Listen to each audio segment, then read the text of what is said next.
श्री परमात्मने नमः।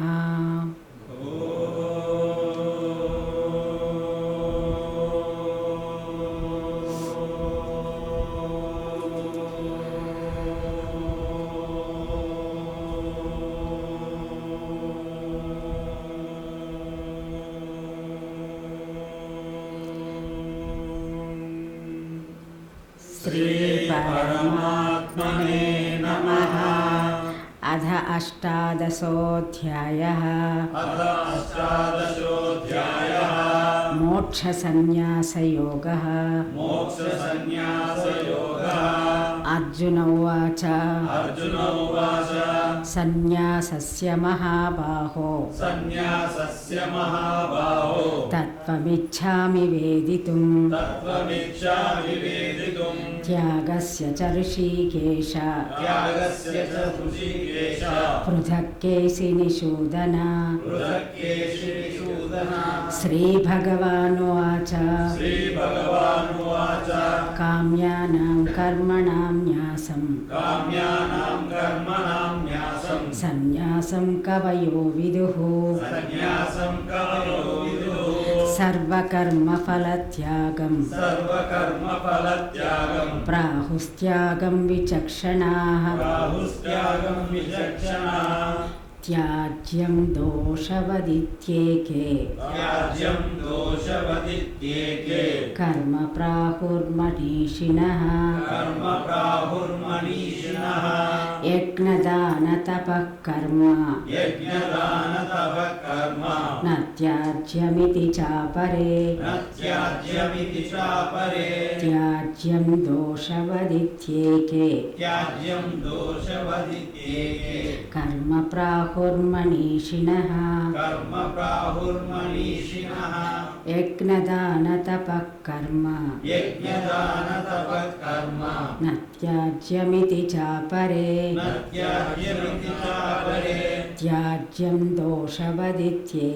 त्याज्यं दोषवदित्येके कर्म प्राहुर्मनीषिणः। यज्ञदानतपः कर्म न त्याज्यमिति चापरे।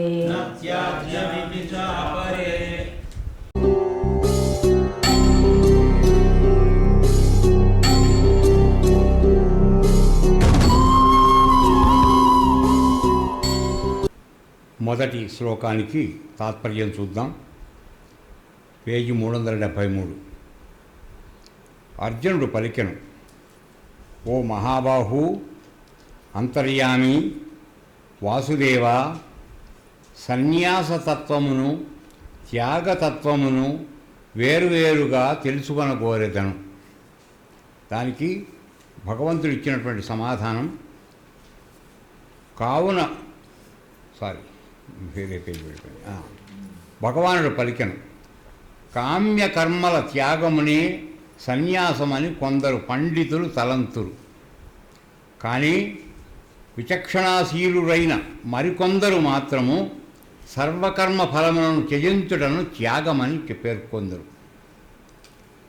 3వ శ్లోకానికి తాత్పర్యం, కొందరు విద్వాంసులు కర్మలన్నీ దోషయుక్తములే కావున వాటిని త్యజింపవలనని అందురు. కానీ యజ్ఞదాన తపశ్చాది కర్మలు త్యాజ్యములు కావని మరికొందరు అందురు. సో ఇక్కడ 2 రకాలైనటువంటి వాదనలు వినపడుతున్నాయి. అయితే ఒక్కసారి మనం నిన్న మాట్లాడుకున్నటువంటి ఈ మోక్ష సన్యాస యోగానికి ఉన్నటువంటి ప్రాముఖ్యత, విశిష్టత ఏమిటనేది తెలుసుకోవడానికి మనం ప్రయత్నం చేసినప్పుడు, మొట్టమొదటిగా మానవ జన్మకు వచ్చినటువంటి మానవుడు ఎవరైనా సరే తను ఆచరిస్తున్నటువంటి కర్మల పట్ల కోరిక లేకుండా, అంటే కామ్య కర్మలు చేయకుండా ఎప్పుడైతే కర్మల్ని చేసుకుంటూ వెళ్తున్నాడో దాన్ని సన్యాసం అని చెప్పబడుతోందని చెప్పారు. రెండవది, ఒకవేళ కర్మ చేసినా ఆ చేసిన కర్మ యొక్క ఫలితాన్ని ఆశించకుండా చేయడం త్యాగమని చెప్పు. న్యాయానికి సన్యాసము త్యాగము రెండు కూడా ఒకే నాణ్యానికి ఉన్నటువంటి రెండు పక్కలు, బొమ్మ బొరుసు. ఈ రెండిట్లో ఏ విధంగా అనుసరించినా మానవుడు భగవంతుడిని చేరేటువంటి అవకాశం ఉంది. కాబట్టి తను ఈ ఉత్కృష్టమైనటువంటి మానవ జన్మకి 84 లక్షల జన్మ తర్వాత ఈ మానవ జన్మకు వచ్చిన తర్వాత అతడు ఇవ్వడం నేర్చుకోవాలి. త్యాగేనైక అమృతత మానసు, కైవల్య ఉపనిషత్తు మానస. సో ఈ విధంగా చెప్పడంలో ఉద్దేశం ఏంటంటే మానవుడు తను ఈ 83,99,000 జన్మల్లోనూ అడుక్కుంటూ వస్తున్నాడు. కోరికలను తీర్చుకోవడానికి అడుక్కుంటూ వస్తున్నాడు పరమాత్మని. ఇక నువ్వు ఆఖరి స్థితికి వచ్చావు, ఇక్కడ ఇవ్వడం నేర్చుకో, త్యజించడం నేర్చుకో. ఎందుకని? నువ్వు 84 లక్షల జన్మల్లో నీవు చేసినటువంటి పాప పుణ్య కర్మల సంచయం మొత్తం కూడా నీ నెత్తి మీద ఉన్నది. ఆ బరువు తగ్గాలంటే ఈ జన్మలో నీవు ఇవ్వడం నేర్చుకోవాలి, త్యజించడం నేర్చుకోవాలి, అకర్ముడుగా మారాలి, కర్మని సన్యసించాలి. కర్మ సన్యాసం అంటే కర్మ మానేయడం కాదు, కామ్యకర్మ సన్యసించడం సన్యాసం అవుతుంది. అలా కర్మ చేసిన తర్వాత ఫలితాన్ని విడిచిపెట్టడం త్యాగం అవుతుంది. ఈ రెండిటి పద్ధతుల ద్వారా మానవుడు త్యాగం అనేటువంటి విషయాన్ని త్యజించడం నేర్చుకోవాలి. అప్పుడు మాత్రమే అతడు మోక్షార్హుడవుతాడు. కాబట్టి మోక్షాన్ని పొందాలంటే త్యాగము సన్యాసము ఈ రెండు అవసరం. అందుకోసమని దీన్ని మోక్ష సన్యాస యోగం అని చెప్పబడింది. తర్వాత ఏ మానవుడైతే ప్రయత్నపూర్వకంగా ఈ ప్రపంచంలో కనపడుతుంటే అన్ని విషయాలు, మొట్టమొదటి మనకు బంధం ఏర్పడుతుంది ఏమిటండి? నేను చూసాం మనం. మొదట ప్రపంచము, 2 దేహము, 3 మనస్సు. ఈ 3 కూడా దృశ్య విషయాలు, అంటే ఒకప్పుడు ఉండి ఒకప్పుడు లేని. కాబట్టి దృశ్య విషయాల పట్ల నీకు వైరాగ్యం లేక వాటిని త్యజించడం ఎప్పుడైతే వస్తుందో అప్పుడు నువ్వు దృక్కుగా మారిపోతున్నావు. అంటే మనలో ఉన్నటువంటి పరమాత్మ దృక్కుగా ఉన్నాడు, సాక్షిగా చూచేవాడుగా ఉన్నాడు. ఆ చూచేవాడుగా నువ్వు మారిపోతావు, అది మాత్రమే మిగిలిపోతుంది. అందువలన ఆ విధమైనటువంటి పరిస్థితి రావాలంటే నీవు త్యజించడం నేర్చుకోవాలి, ఇంతకన్నా మార్గం లేదు. తర్వాత కాబట్టి మోక్షం కావాలంటే ఇది చేయాలి. ఇంకో రకంగా దాన్ని అర్థం తీసుకునేటట్లయితే 17 అధ్యాయాల పాటు మనం భగవద్గీతలో మానవుడు ఏం చేయాలి, ఏ సాధనలు చేయాలి, ఏ యోగాలను అభ్యసించాలి, కర్మయోగం చెప్పాడు, భక్తి యోగం చెప్పాడు, జ్ఞానయోగం చెప్పాడు, చివరకు ఇవన్నీ చెప్పాడు. ఇన్ని రకాలుగా మనకి చెప్తున్న తర్వాత ఇంకా కూడా నాకు మోక్షం కావాలని కోరుకుంటున్నాడు అంటే అర్థం వాడు ప్రపంచానికి బద్ధుడుగా ఉన్నాడని అర్థం. నీకు అన్ని చేతిలో పెట్టబడినాయి మార్గాలు, నీకు అన్ని రకాల జ్ఞానం చెప్పబడింది, ఉదాహరణతో చెప్పబడింది. పరమాత్మ యొక్క విశ్వరూపం ఏమిటో నీకు చూపించాడు, నీలో అది ఎలా ఉందో చెప్పాడు. ఇన్ని చేసిన తర్వాత కూడా ఇంకా నువ్వు మోక్షం కోరుతున్నావు అంటే నీలో ఆ ప్రాపంచిక వాసన ఇంకా పోలేదు అని అర్థం. కాబట్టి ఈ 17 అధ్యాయాల అనుభవం తర్వాత మానవుడికి అటువంటి శంక ఉండడానికి అవకాశం లేదు. కాబట్టి వాడు ఒకవేళ నాకు మోక్షం కావాలని అనుకుంటుంటే దాన్ని కూడా సన్యసించాలి. నీకు ఏముంది నీవు వదులుకోవడానికి? నీవు పుట్టినప్పటి నుంచి మానవ జన్మకు వచ్చినప్పటి నుంచి నీవు సర్వస్వతంత్రుడివి, నీకు ఏ బంధనాలు లేవు. నువ్వు నిన్న చెప్పినటువంటి గార్ధం కథ ఎగ్జాంపుల్ లాగా వాడు తాడు కట్టినట్టుగా నటిస్తే ఆ గాడిద అలాగే కూర్చుంది కదలకుండా, వాడు నిజంగా తాడు కట్టలా. ఇక్కడ పరమాత్మ మనకి తాడు కట్టలేదు, మనం కట్టాడు అనుకుని మనం కట్టుకుని దానికి మనం లోబడి బాధపడిపోతున్నాం. కాబట్టి ఈ స్థితికి వచ్చినటువంటి సాధకుడు ఎవరు కూడా మోక్షాన్ని కావాలని కాంక్షించడం తప్పు. అందువలన నీవు మోక్షం అనే కోరికను కూడా సన్యసించు. నీకు ఇవ్వాల్సింది ఫలితం నేను, నిన్ను నాలో కలుపుకోవాల్సింది నేను. నాకు తెలుసు నువ్వు ఎంత నిజాయితీగా చేస్తున్నావు, దాన్ని బట్టి నీకు ఫలితం ఇస్తాను, కాబట్టి నువ్వు దాని గురించి కూడా ఆలోచించకు అనేటువంటి దృష్టిలో కూడా దీన్ని మోక్ష సన్యాస యోగం అని అనబడింది. అయితే ఇప్పుడు మనం క్రోడీకరించి ఒక విధంగా మాట్లాడుకునేటట్లయితే మొట్టమొదటగా సన్యాసాభ్యాసం వలన, అంటే కామ్యకర్మలు చేయకుండా ఉండడం వలన, లేక చేసిన తర్వాత కర్మఫల త్యాగం చేయడం ద్వారా మనకి మోక్షం వస్తుంది. సర్వసంగ పరిత్యాగం ద్వారా మోక్షం వస్తుంది. అయితే చివరికి ఈ మోక్షం రావడానికి మోక్షం కావాలనే కోరికను కూడా నువ్వు వదిలేసి, ఆ విధంగా నువ్వు మోక్ష సన్యాస యోగాన్ని వస్తుంది సన్యసించడం ద్వారా. తర్వాత మోక్షరూపుడకు పరమాత్మకి సర్వకర్మల్ని త్యజించు, సన్యసింపు. అంటే ఆయన పేరుతో మీకు అందరికీ చెప్పాం, కర్మ సన్యాస యోగంలో కూడా మనం అనుకున్నది ఏమిటి, నువ్వు చేస్తున్న ప్రతి కర్మ కూడా 2 రకాలైనటువంటి ఆశయాలకు చేయాలి. ఒకటి, భగవత్ ప్రీత్యర్థం నువ్వు కర్మ నిర్వహించు, లేదు భగవంతుడి యొక్క ప్రతిరూపాలైనటువంటి తోటి ప్రాణులకి సహాయపడడానికి ఉపయోగించు. అప్పుడు మాత్రమే నీవు చేసిన కర్మ యొక్క బంధం నిన్ను బంధించదు. లేకుండా ఏ కర్మ చేసినా అది నిన్ను బంధిస్తుంది. దానివల్ల నీకు నెక్స్ట్ జన్మకి రిజర్వేషన్ వస్తుంది. సో ఆ విధంగా చేసుకుంటూ వెళితే ఈ మోక్షప్రదమైనటువంటి త్యాగము లేక సన్యాసం దీన్ని అవలంబించడం వలన మనకి చివరికి కలిగేది ఏమిటి, భగవదైక్యం. అంటే మనం దృక్కుగా మారిపోతాం, మారిపోయి క్షేత్రాన్ని విడిచిపెట్టి క్షేత్రజ్ఞుడుగా మారిపోతాం. అప్పుడు మాత్రం భగవదైక్యం మనకు సిద్ధిస్తుంది. ఈ భగవద్గీత యొక్క మొత్తం ఉద్దేశం మానవ జన్మకు వచ్చినటువంటి ప్రతివాడు కూడా తాను పరిమితుడు, తక్కువ శక్తి ఉన్నవాడు, నిమిత్త మాత్రుడు, నాకేమీ లేదు అనుకుని ఒక తాను కుంచుకోవడం, సంకుచితమైనటువంటి భావం నుంచి బయటకు వచ్చి పరమాత్మ సాక్షాత్తు నాలో ఉన్నప్పుడు నాకేమిటి లోటు అని ధైర్యంగా ప్రపంచంలో అన్ని కర్మలు ఆయన కోసం చేసుకుంటూ వెళితే నువ్వు ఆయన పొందడం అత్యంత సులభం అని చెప్పటం. ఈ మొత్తం దీని యొక్క ఉద్దేశం అది. తర్వాత ఇంకొక ముఖ్య ఉద్దేశం ఏమిటంటే, ఇంత చదివిన తర్వాత కూడా నిన్న మీకు చెప్పాను, రామాయణం అంతా విన్న తర్వాత రాముడికి సీత ఏమైందని అడిగాడని. ఆ విధంగా మనలో కొంతమంది 17 అధ్యాయాలుగా మామూలుగా అదేంది ఇదేంది అని మాట్లాడితే మళ్ళీ మనకి పునశ్చరణ చేయడానికి వీలుగా ఆయన ఏం చేశాడంటే ఈ సంక్షిప్త గీతాన్ని ఈ 18వ అధ్యాయంలో మొత్తం చెప్పిన 17 అధ్యాయాలలో చెప్పినటువంటి సంక్షిప్త రూపాన్ని మళ్ళీ ఇక్కడ మనకి ప్రతిపాదించి సందేహం లేకుండా ఉండడానికి ప్రయత్నం చేశాడు. ఇది అత్యంత ఉత్తమమైనటువంటిది, ప్రాముఖ్యమైనది, విశిష్టత కలిగినటువంటి అధ్యాయం మోక్ష సన్యాసి యోగం. సో దీని ఒక యోగంగా మనకి చెప్పడం జరిగింది. అయిన తర్వాత ఇప్పుడు ఇవాళ మనం మొదటి శ్లోకం చూద్దాం.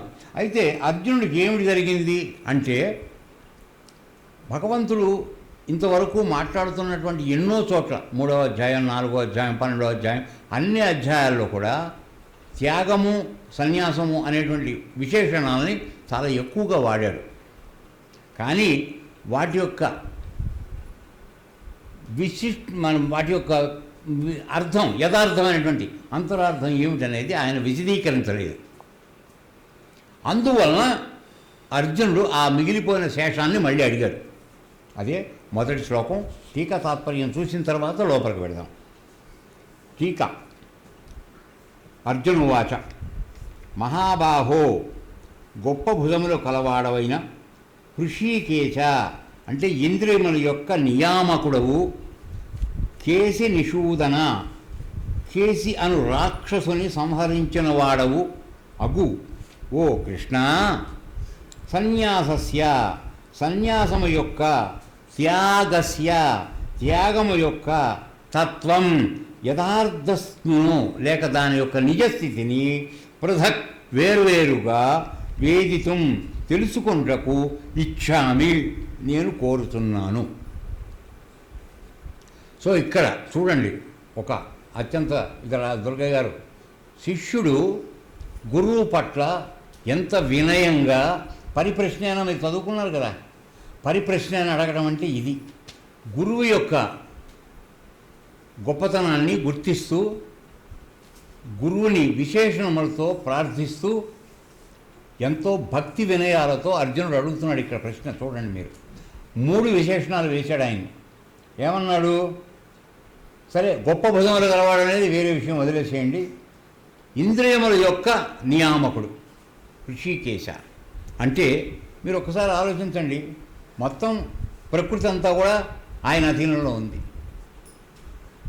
వాటి ద్వారా ఏర్పడినటువంటి ఇంద్రియాలు ఆటోమేటిక్గా ఆయన చేతిలోనే ఉన్నాయి. సో మొత్తం తర్వాత మనకు మనస్సు ఉన్నది. ఈ మనస్సు ఎవరి ద్వారా వస్తుంది? ఎవరు పొంది ఉన్నారు? జీవుడు పొంది ఉన్నాడు. జీవుడు ఎవరి యొక్క శక్తితో నడుస్తున్నాడు?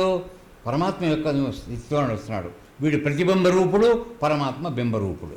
కాబట్టి ఇంతమందిని చేస్తున్న ఋషికేశుడు అంటే ఇంతమందిని నియమించిన వాడివి నీవు, అంతటి గొప్పవాడివి అని చెప్తున్నాడు. ఇక మూడోది కేసి నిషూదన అంటే కేసి అనేటువంటి రాక్షసుని కృష్ణుడు చంపాడు. ఏ విధంగా అంటే అది గుర్రం మోతి కలిగినటువంటి రాక్షసుట వాడు, కేసి అనేవాడు. అయితే వాడు నోరు తెరిచి ఈయన మీదకి వస్తుంటే తన చెయ్యి లోపలికి పెట్టాడు, నోట్లో పెట్టేసి చేతిని పెంచాడు. చేతిని పెంచేటప్పటికి నోరు పగిలి చచ్చిపోయింది ఆ రాక్షసు. అందుకని కేసి నిషూదన అనేటువంటి అర్థం. అంటే తండ్రి నువ్వు ఎంతో గొప్పవాడివి, నా యందు దయించి చెప్పమని అడగటం ఒక నిజమైనటువంటి శిష్యుడి యొక్క లక్షణమై ఉంటుంది. దాన్నే పరిప్రశ్న అంటారు. సో ఆ విధంగా వినయంతో అతను మాట్లాడుతూ అడుగుతున్నాడు, ఏమని? సన్యాసము యొక్క, త్యాగము యొక్క యథార్థ స్థితి ఏమిటి? విడివిడిగా వివరంగా నాకు చెప్పు అని అతను అడుగుతున్నాడు. ఇక్కడ అడిగినప్పుడు మామూలుగా ఈ త్యాగం అనేది చాలా అవసరం అనేది మనం కూడా ఇప్పుడే చూసుకున్నాం. ఉపనిషత్తుల్లో కూడా మొత్తం చెప్పబడుతున్నటువంటి విషయం అదే.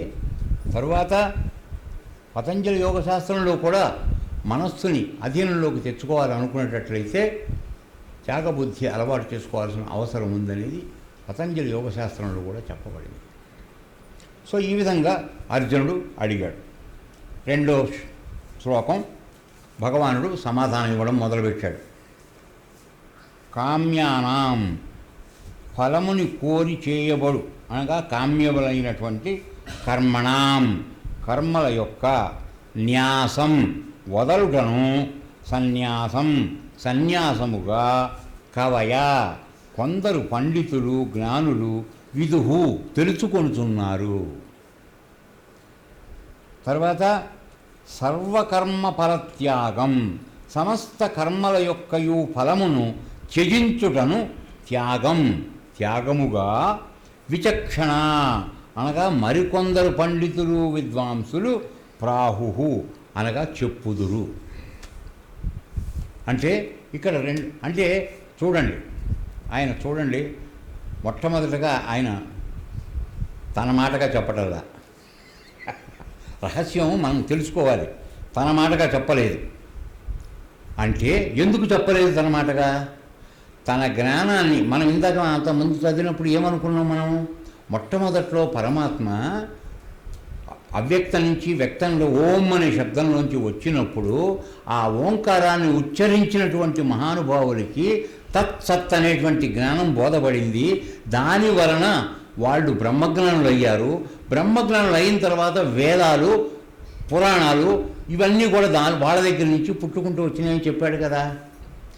అక్కడ తను చేశాడని చెప్పట్ల.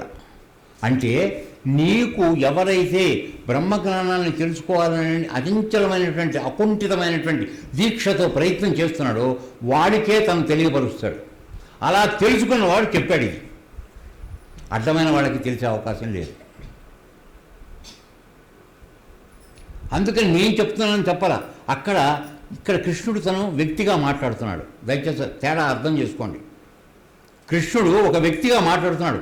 చాలా చోట్ల చెప్పాడు నేను ఈ శరీరం కాదు, నేను పరమాత్మని చెప్పి, అది వేరే విషయం. తను మాట్లాడుతున్నప్పుడు తను బ్రహ్మజ్ఞానం కోసం ప్రయత్నం చేసినటువంటి సాధకులు, పండితులు, వేదోక్తులు, వేదయుక్తులు వాళ్ళందరికీ తను లోపల చెప్పాడు. వేదం ఎక్కడ చెప్పబడింది? శృతి అనగా వాడికి దీర్ఘమైనటువంటి సమాధి స్థితిలో ఉన్నప్పుడు వాడికి లోపల నుంచి చెప్పబడినటువంటి రహస్యం వేదం. కాబట్టి తను చెప్పానంటానికి వీల్లేదు అక్కడ. అవునా కాదా? కృష్ణుడిగా చెప్పాను అనడానికి వీల్లేదు. అందుకోసమని కొంతమంది పండితులు బ్రహ్మజ్ఞానులు చెబుతున్నారు అని చెప్తున్నాడు. అంటే వాళ్ళకి అనుభవంతో కలిగి చెప్తున్నారు. కేవలం నీ నోటి ద్వారా చెప్తే అది వాచాశాస్త్రం అవుతుంది. కానీ వాళ్ళందరూ తెలుసుకున్న తర్వాత చెప్పినవి అనుభవంతో. కాబట్టి వాళ్ళు తెలుసుకుని చెప్తున్నారు అని మనకు చెప్తున్నాడు. అంటే ఎవరు నువ్వు వాదించడానికి అవకాశం లేదు. ఎందుకని? నేను చేస్తానేమన్నా నాకేం రాతలేదు మీరు అంటున్నారు. అంటే మీరు చేసేది సరైంది కాదు అని అర్థం. అంతే. చేసిన వాళ్ళు వచ్చిన వాళ్ళు చెప్తూనే ఉన్నారు కదా ఇక్కడ. మనం అలా అర్థం చేసుకోవాలి. ఓకే, ఇది అయిన తర్వాత ఇప్పుడు భగవంతుడు ఏం చెప్తున్నాడు? కామ్య కర్మలను వదలడమే సన్యాసమని కొందరు పండితులు చెప్పుదురు. ఎందుకంటే ఆలోచించండి, ఒక్కొక్కడికి ఒక్కొక్క విధంగా ఎందుకు పరమాత్మ వ్యక్తం అవుతాడు అంటే నీలో ఉన్నటువంటి పూర్వజన్మ సంస్కారాలను అనుసరించి ఒక్కొక్కడికి ఒక్కొక్క విధంగా.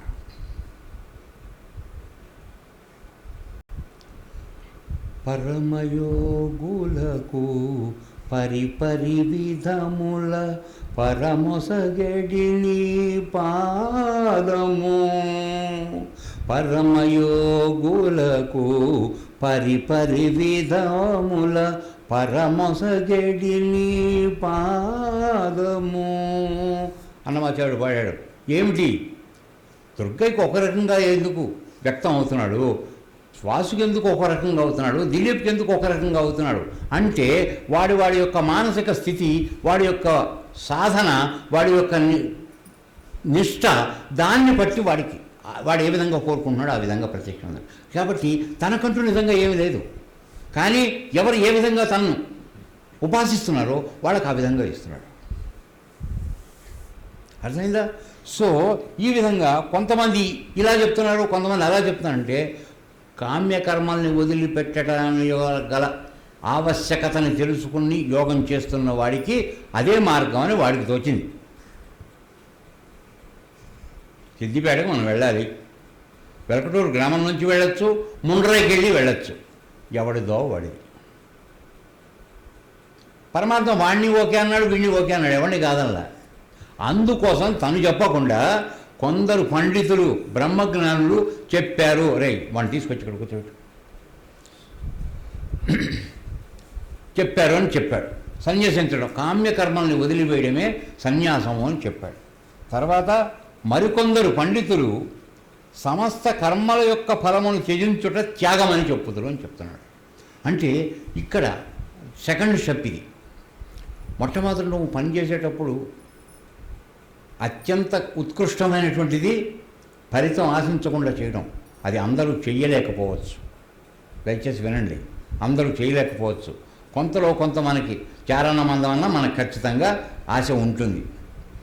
అక్కడికి వచ్చి నువ్వు చేసిన తర్వాతైనా చలో ఫలితం ఏమన్నా కానీ నాకు అనవసరం, చేసేసాను వదిలేసి అంటే బెటర్ లేట్ దాన్ నెవర్.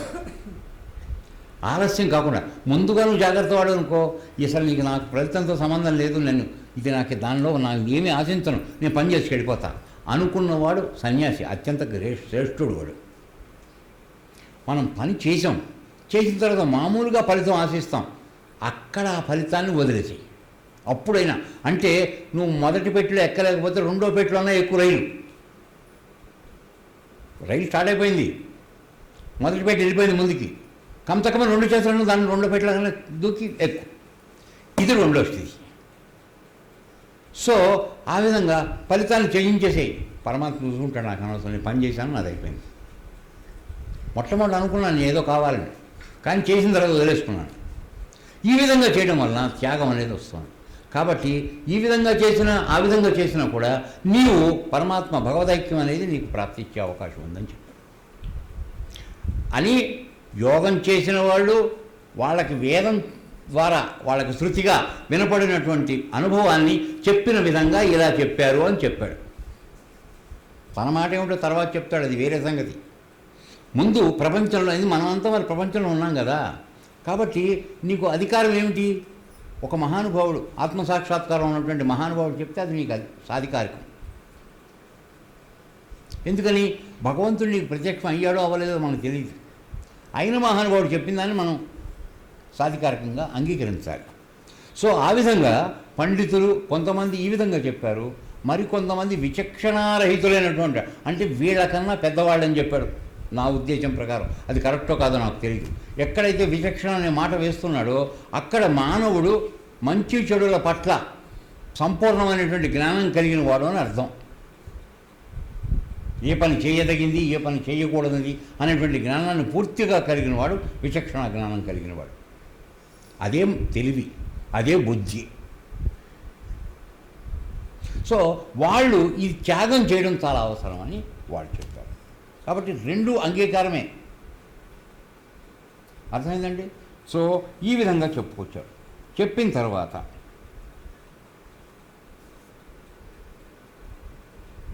ఈ విధంగా మొదటి శ్లోకంలో, రెండో శ్లోకంలో ఆయన ఆన్సర్ చెప్పడం జరిగింది రెండిటి గురించి.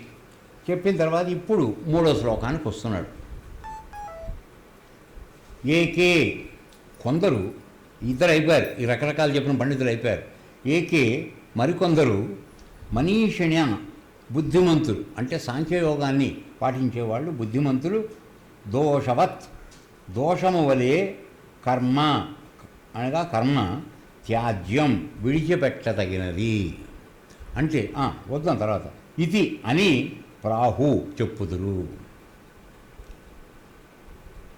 అపరే, మరికొందరు యజ్ఞ దాన తపకర్మ, అనగా యజ్ఞము దానము తపస్సు అనేది కర్మ నా త్యాజ్యం ఇది చ, అనగా విడవదగినది కాదు అని ప్రాహు చెప్పుతున్నారు.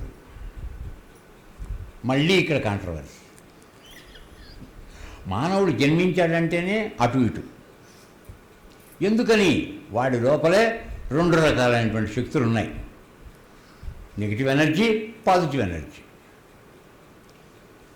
అయితే వీళ్ళందరూ కూడా పాజిటివ్ ఎనర్జీలో ఉన్నవాళ్లే, కానీ వాళ్ళకున్న సంస్కారాన్ని అనుసరించి వాడికి అర్థమయ్యే విధంగా చెప్తున్నాడు. ఎవడికి అర్థమైన విధంగా వాడు మాట్లాడతాడు. అర్థమైందా? ఎందుకు అసలు గురు పరంపర మీకు అందరికీ ఇంతకుముందు చెప్పాను నేను. ఒక శిష్యుడు గురువు దగ్గరికి ఏ విధంగా చేర్చబడతాడు అని అంటే, వీడు పూర్వజన్మలో ఆ పరంపరకి చెందిన గురువు పరంపరకి చెందినటువంటి ఒక గురువు దగ్గర వీడు చేసి ఉంటే మళ్ళీ వాడి దగ్గరికే చేర్చబడతాడు. అంతేగాని ఇంకో గురువు దగ్గరికి తీసుకెళ్ళి కూర్చోబెట్టరు. వాడు అక్కడ ఫారినర్. అందుకని ఏ గూటి చిలక ఆ గూటి పలుకు, నిన్ను అక్కడ తీసుకెళ్ళి అక్కడ చేరుస్తారు. అది ఋషులు చేసేటువంటి, అశరీరులైనటువంటి ఋషులు చేసేటువంటి మహాయజ్ఞం ఇక్కడ ప్రపంచంలో. అర్థమైందా? సరే, ఈ విధంగా చేస్తూ ఉంటే ఇప్పుడు కొందరు ఏమిటనుకుంటున్నారు, మామూలు దోషాల్లాగానే. ఇప్పుడు ఒక ఆయన మనకు వస్తూ ఉంటారు, మీకు తెలుసు, నేను పుట్టుకతోనే జ్ఞానిని, నేను ఏ కర్మ చెయ్యక్కర్లేదు, ఎందుకంటే కర్మ చేస్తే నాకు పాపం వస్తుంది. కర్మ చేస్తే పాపం వస్తుందా, కర్మ ఫలితం ఆశించి కర్మ చేస్తే పాపం వస్తుందా, ఆయనకు ఆ తేడా తెలియదు. కానీ కర్మ చేస్తే పాపం, అందుకని నేనేం చేయను, నేను పుట్టు జ్ఞానిని, నేను ఏ కర్మ చేయాల్సిన అవసరం లేదు, అన్నీ నా ముందే జరుగుతున్నాయి, నేను సాక్షిగా ఉన్నాను, పెళ్ళాం వండి పెడితే తింటాను, పక్కేస్తే పడుకుంటాను, నేను మాత్రం ఏం చెయ్యను అనేటువంటి మెట్ట జ్ఞానులు, మెట్ట వేదాంతం తెలిసిన జ్ఞానులు కొంతమంది ఉన్నారు ఈ ప్రపంచంలో. వాళ్ళతోనే ప్రాబ్లం. ఎందుకంటే ఈ మాత్రం జ్ఞానం కృష్ణుడికి లేదా అండి? నిజానికి ఆయన ఏ కర్మ చేయక్కర్లేదు కదా, ఆ మాట కూడా చెప్పాడు కదా ఆయన. నేను నిజానికి ఏం చేయక్కర్లేదు, నేను కేవలం మీకు ఉదాహరణగా ఉండడానికి, మీరు బద్ధకించి పడుకోకుండా ఉండడానికి నేను కర్మ చేస్తున్నానని చెప్పాడు ఆయన. చూసాం కదా మనం. సో ఆ విధంగా అటువంటి దానికి జ్ఞానయోగం అనే ఒక పేరు పెట్టి, ఆ జ్ఞానయోగం ఏమిటంటే ఏమీ చేయకుండా ఉండడం జ్ఞానయోగంట. ఇటువంటి విపరీత బుద్ధులు ఉన్నవాళ్ళు కొంతమంది ఏం చెప్తారంటే, మనం కర్మ చేస్తే లేనిపోని దాంట్లో ఇరుక్కుంటాం, కాబట్టి మనం ఏ పని చేయొద్దు, ఆ నిశ్చలమైనటువంటి జ్ఞానంలో ఉందాం, ఎవరన్నా పెడితే తింటూ ఉందాం రాబందుల్లాగా, లేకపోతే పండం. అలా అని ఊరుకోరు. అక్కడ ఇక్కడ వ్యాపారాలు ఎక్కడ లాభాలు వస్తాయో అక్కడ చేతులు పెట్టి చేస్తూనే ఉంటారు. అర్థమైందా? అటువంటి వాళ్ళు కొంతమంది కర్మ చేయడం తప్పు అని చెప్తున్నారు. ఇతరమైనటువంటి దోషాలలాగా కర్మ చేయడం కూడా దోషం అవుతుంది కాబట్టి దాన్ని వదిలేద్దామని కొంతమంది. తప్పు రేటు మాట్లాడద్దు. ప్రపంచంలో ఈ వాదనలు ఉన్నాయా లేవా? మనకి ప్రత్యక్షంగా ఒక స్వామీజీ ఉన్నారు కదా. సో ఆ విధంగా రెండో వాళ్ళు ఏమంటున్నారు, అసలు యజ్ఞ దాన తప కర్మలు అన్నీ కూడా విడిచిపెట్టడానికి వీల్లేదు, మనం అన్నీ చేయవలసిందే. ఎందుకని? ప్రతి మానవుడు, ప్రతి జీవికి కర్మ చేయకుండా ఉండే అధికారం లేదు. మానవ జన్మకి, ప్రతి ప్రాణికి మానవ జన్మకు వచ్చేటప్పటికి కర్మ చేయడంతో పాటు, నిష్కామ కర్మ చేయడంతో పాటు నీవు యజ్ఞదాన తపస్సులు చేయవలసిందే. ఎందుకని అంటే నీవు మిగతా ప్రాణులకి ఈ విధంగా వాటి యొక్క పాపాలని పుణ్యాలని తరింపజేసుకునేటువంటి అవకాశం వాళ్ళకి లేదు. అనుభవించడం ఒకటే ఉన్నది వాళ్ళకి. కానీ నీకు పాత కర్మల యొక్క సంచయనాన్ని తీసుకుని మొత్తం భస్మీపత్రం చేసుకునేటువంటి శక్తి నీకు ఇవ్వబడింది.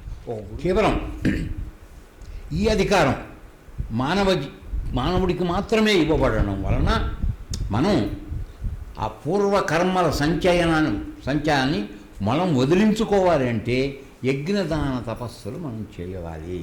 ఇందాక మనం సిద్ధాత్ర విభాగంలో కూడా అవి చూసాం.